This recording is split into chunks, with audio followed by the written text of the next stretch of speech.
તમારું નામ? અલ્પાબેન જીતેશભાઈ મહેતા। અચ્છા, શું બનાવ બન્યો છે બેન?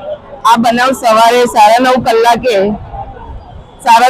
અહીંયા આગ લાગી અને અમારા જે કાર્યકર્તા હતા તેમનો અમારી પર ફોન આવ્યો કે બેન અહીંયા બહુ જોરમાં આગ લાગી છે, તમે પહોંચો। એટલે અમે તરત જ ફાયર બ્રિગેડમાં ફોન કર્યો। ફાયર બ્રિગેડ વાળા અમે પહોંચીએ પહેલા આવી ગયા અને ફાયર બ્રિગેડ વાળા આવીને ખૂબ ઝડપથી બધી કામગીરી કરી અને બહુ જલ્દી આગ પર કાબુ લાગ્યા એ લોકો। બેન, આશરે કેટલી દુકાનોમાં આગ લાગી હશે?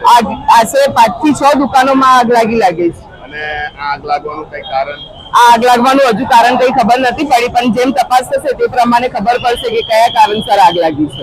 સવારે કેટલા વાગે આગ લાગી બેન?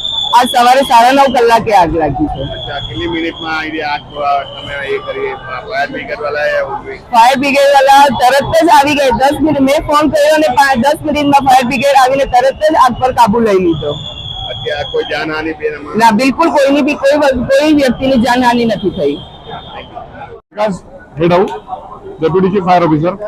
और सर, ये क्या हादसा क्या हुआ है? ये बाजू का जो व्हीकल का शोरूम है वहाँ पे आग लगा हुआ था और उसके वजह से वो आग आजू बाजू में फैला, क्योंकि वहाँ पे इलेक्ट्रिकल बाइक्स वगैरह थी। और कितनी दुकानों को नुकसान हुआ इसमें? 4 दुकानों को नुकसान हुआ है। इसका कोई रीजन कैसा हुआ ये अभी रीजन तो चेकआउट करना पड़ेगा क्या रीजन था करके। और आपको क्या लग रहा है इसमें कितना नुकसान हुआ? इसका कैलकुलेशन तो हम फिलहाल नहीं कर सकते क्योंकि वो तो ऑनर बता।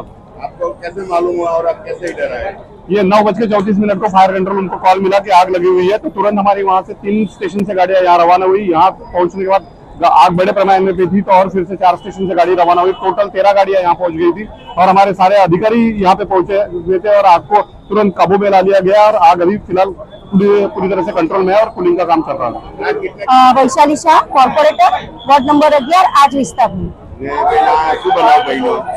લગભગ 8:30-9 વચ્ચે ખૂબ વિકરાળ આગ લાગેલી હતી અને મારી દીકરી અહીંયાથી પસાર થતી હતી, એનો મને ફોન આવ્યો એટલે હું તરત જ લગભગ 5 જ મિનિટમાં અહીંયા હાજર થઈ ગઈ અને હું અહીંયા આવીને જોઉં છું તો અહીંયા સ્કૂટરોની બેટરી વિસ્તરા મૂછડે છે અને આગે ખૂબ વિકરાળ સ્વરૂપ ધારણ કરી લીધેલું હતું। પણ ફાયર બ્રિગેડમાં ફોન કરી દીધેલો હતો એટલે ફાયર બ્રિગેડ વાળા ઓલરેડી અહીંયા હાજર થઈ ગયેલા હતા અને એમણે આગને કાબૂમાં લેવાનો પૂરેપૂરો પ્રયત્ન શરૂ કરી દીધો હતો। એમ પ્રમાણમાં અમારા કાર્યકર્તા ભાજપના આગેવાન દશરથભાઈ રાઠોડે તાકીદે અમને ફોન કર્યો, અમે વસંત પરીખને ફોન કર્યો અને તાકીદે ફાયર બ્રિગેડના જવાનોએ આગ ઉપર અત્યારે કંટ્રોલ કર્યું। સર, કેટલું નુકસાન છે, શું લાગે છે? નુકસાન બહુ ભયંકર છે, લગભગ બધી 8-9 નુકસાન જેવું અત્યારે સર્વે